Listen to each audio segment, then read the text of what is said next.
Today in the episode, Mad Lab.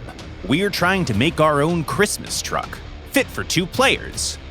Voice of the Wastelands, where we read your messages on the snow and choose the craft of the episode. And we start with Special, Gronch Strikes Again.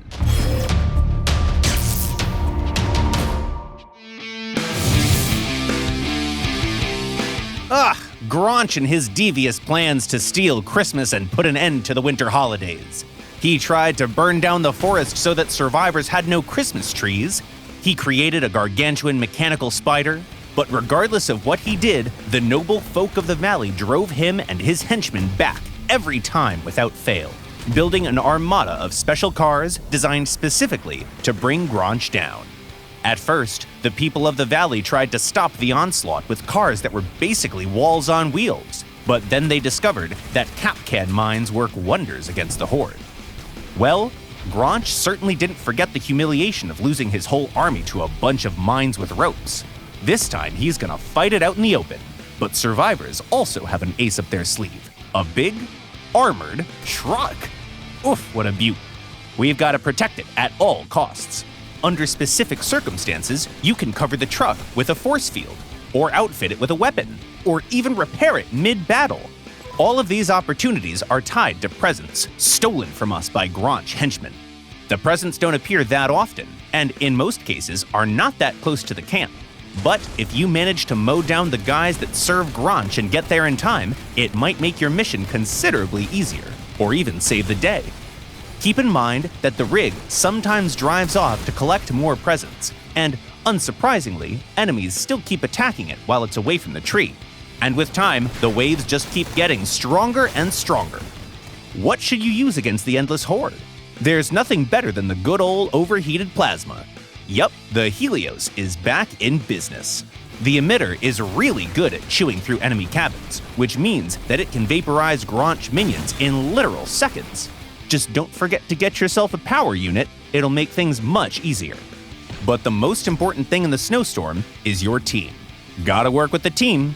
Just as with holidays, the snowstorm's a lot more fun when you're riding with people that you can trust to destroy a vehicle or two. We mean, with people you can rely on, both in 2050 and in 2051.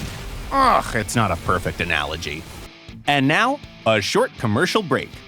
All of your 14 kids are crying because the only toys they have are a left side mirror and a side tarp. Introducing the best toy of the season, the Iron Father. With a weight of 17 kilos, it's only suitable for children with strong arms.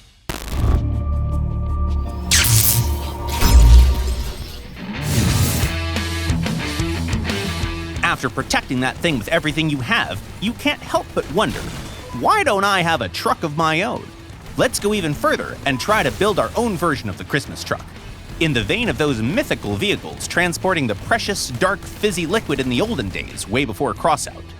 And no, this experiment has nothing to do with the fact that we've lost the existing truck in our recent fight with Gronch. No, literally, no connection whatsoever. What do we need? Ideally, a really good tractor unit with decorations and stuff to make Mama Odegon proud, the icebox, porcupines, we make it heavy and pretty, just like that. Now we need to make a trailer. In true Wasteland fashion and in strict accordance with the Christmas spirit, it has to have big guns and lots of armor, naturally. Also, we need to equip it with some kind of tow hitch.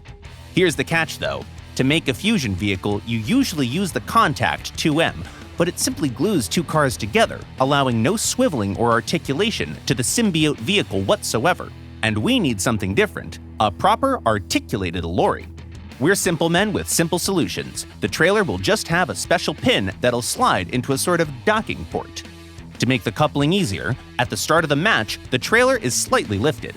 Then the tractor gets in position, and here you go. Our Christmas rig is ready.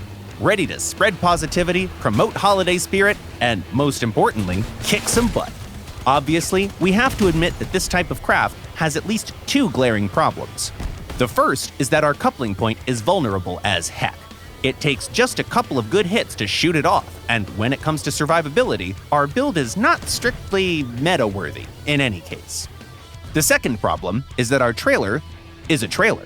In order to make it at least somewhat close to what we see on a red truck from the past, some sacrifices had to be made. While our tractor vehicle can fight independently without any problem, the trailer lacks the ability to make turns. Yeah, when you've got some speed going, you can kind of turn around, but if you get disconnected, your holiday season's basically over. Is the build viable then? Ha ha ha! You know that it's the Mad Lab and we're not exactly big on efficiency, right? It's all about the spectacle. So we just roll out and get to work. No one can escape Christmas tonight. Ho ho ho!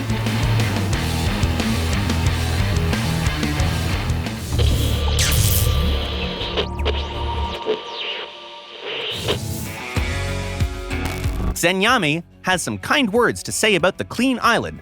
The new map is awesome! Now we just need a water map where you can't see through the water and are in danger to fall into deeper areas and drown. Clearly a fan of the bottomless pits of the Ravagers hold. Hi! It's a cool idea in theory, but unpredictable sudden deaths don't really make for a good playing experience, and you guys having fun is our top priority. Suleiman Oktal asks, can you make a video about tracks? Sure thing, mate. It's perfect for Building 101. Keep your eyes peeled. A survivor called Marlowe sent us the following message. Do you guys at the Wasteland Development Corps plan to make a game mode that matches players based on their equipment? I seem to have some major issues with the hover mosquitoes in my area. Hi Marlowe, we've already started experimenting with this type of functionality in our racing missions, and it's possible that you might see something similar in other brawls as well. Then there's this question, sent by Garlic Spurt. What happened to the fortress and the old town? Hi! We temporarily removed these maps, as well as the ship graveyard, because we want to rework them. Once they're ready, they'll make a triumphant return, better than ever. Blaster the Hollowbot says, I got a funny idea. If we type the word dance into the chat, our car could dance. That'd be nice, I think. Man, whatever you got, we want it.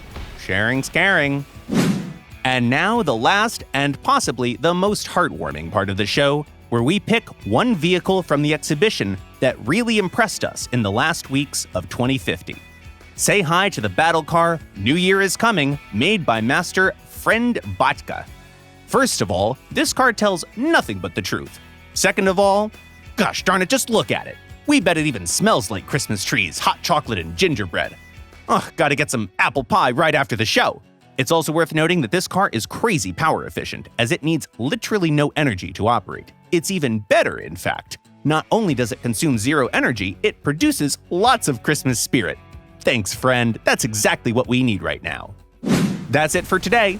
Tell us about your Christmas, ask us questions, and we, if we're still alive after all the partying we're gonna do, will return with some cool content in a couple of weeks. If you like what we're doing, consider subscribing and leaving a like. Merry Christmas and Happy New Year!